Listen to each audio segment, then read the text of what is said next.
સ્પર્ધાત્મક પરીક્ષાની તૈયારી કરતા યુવક અને યુવતીઓને સરકારી નોકરી અપાવી દેવાની લાલચ આપી ખોટા નિમણૂક પત્રો બનાવી લાખો રૂપિયા ખંખેરી લેતી ટોળકીને પકડી પાડતી એલસીબી ગીર સોમનાથ। જૂનાગઢ, ગીર સોમનાથ અને અન્ય જિલ્લામાં રહેતા લોકોને સરકારી નોકરી આપી દેવાના વાયદા કરી ખોટા નિમણૂક પત્રો આપી લાખો રૂપિયાની છેતરપિંડી થયેલ હોવાના બનાવો આડકતરી રીતે ધ્યાનમાં આવેલ હોય છે। અનુસંધાને આવા લેભાગુ તત્વોનો ભોગ બનનાર કાનજીભાઈ જીવાભાઈ વાળા રહે મોરુકા, તાલુકો તાલાળા વાળાએ સૂત્રાપાડા પોલીસ સ્ટેશનમાં ફરિયાદ આપતા ગુનો દાખલ થયેલ છે। જૂનાગઢ રેન્જ ડીઆઈજીપી નિલેશ જાજડિયા તથા ગીર સોમનાથ જિલ્લા પોલીસ અધિક્ષક મનોહરસિંહ જાડેજા નાઓએ આ ગુનાના કામના આરોપીને તાત્કાલિક પકડી પાડવા સૂચના કરતા એલસીબીના police inspector SM Ishrani, SOG તેમજ police inspector AB Jadeja, Sutrapada police સ્ટેશનના પોલીસ ઇન્સ્પેક્ટર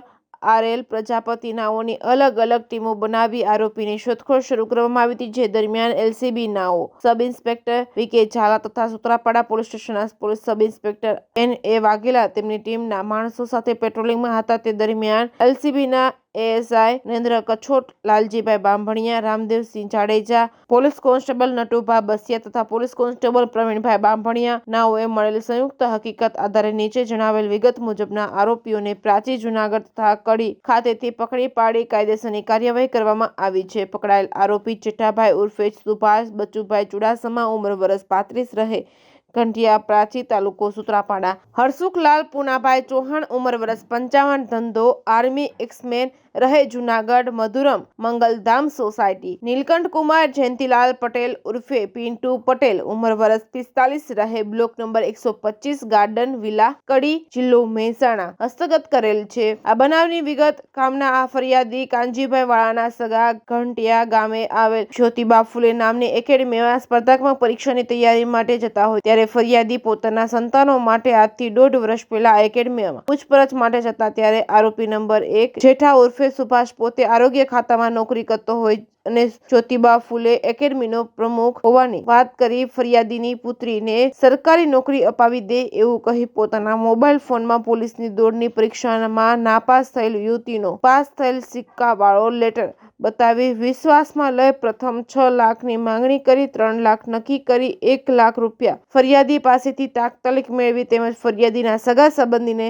અન્ય 5 યુવાનો અને યુવતીઓ પાસેથી એમ કુલ મળી રૂપિયા 7 લાખ મેળવી તારીખ 21/3/2023 ના રોજ વેરિફિકેશન માટે ગાંધીનગર ડોક્ટર જીવરાજ મહેતા કર્મયોગી ભવનમાં જવાનું કહી પોતે અટીકા ગાડી લઈ તમામ ભોગ બનનારને ગાંધીનગર લઈ ગયેલ અને સચિવાલય સેવા કારકુન, સચિવાલય ઓફિસ આસિસ્ટન્ટ સર્વંગ 3 ની ભરતીનો લેટર આપેલ બાદમાં જૂનાગઢ કલેક્ટર ઓફિસે મહેસૂલ વિભાગનો નિમણૂક પત્ર આપી જૂનાગઢ કલેક્ટર ઓફિસ ખાતે તમામને લઈ ગયેલ અને આરોપી નંબર 2 ચૌહાણને નિમણૂક પત્રો આપી દેવાનું કહી ત્યાં તમામને ઉભા રાખી આરોપી 1 અને 2 નાઓએ પોતાને કલેક્ટર સાહેબના બંગલે મળવા જવાનું કહી ત્યાંથી અને બાદમાં ફોનમાં બહાના બતાવવા લાગ્યા। ફરિયાદી તથા સાહેદ દ્વારા પોતાના રૂપિયા પરત માંગતા બેંકના ચેક આપેલ છે, ચેક રિટર્ન થયેલ છે। ઉપરોક્ત બનાવ ઉપરાંત આરોપી 1 અને 2 ના નાઓને સાથે મળી અલગ અલગ 25 યુવાનો તેમજ યુવતીઓને વાલી પાસેથી સરકારી નોકરી અપાવી દેવાના બહાને રૂપિયા 99 લાખ પડાવી આરોપી 3 પિન્ટુ પટેલ સ્વર્ણિમ સંકુલ ગાંધીનગર ખાતે ક્લાર્ક તરીકે નોકરી કરતો હોવાનું કહી ત્યાં ભોગ બનનાર યુવાનો અને યુવતીઓ તેમજ વાલીઓ સગા સંબંધીઓને લઈ જઈ પોતાની પહોંચ તેમજ લાગવક ખૂબ ઊંચા લેવલ સુધીનું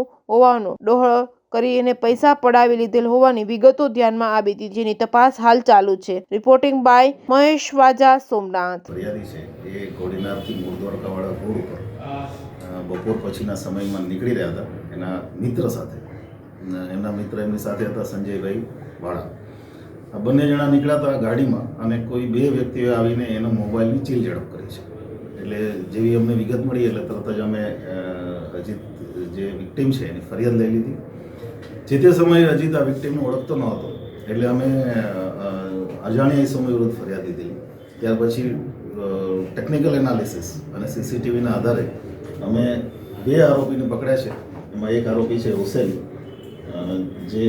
વેરાવળનો રહેવાસી છે અને બીજો આરોપી જે છે એ જેઠવા સાહિલ એ પણ વેરાવળનો છે। આ બંને આરોપીઓ ની પૂછપરછ માટે અત્યારે લાવ્યા છે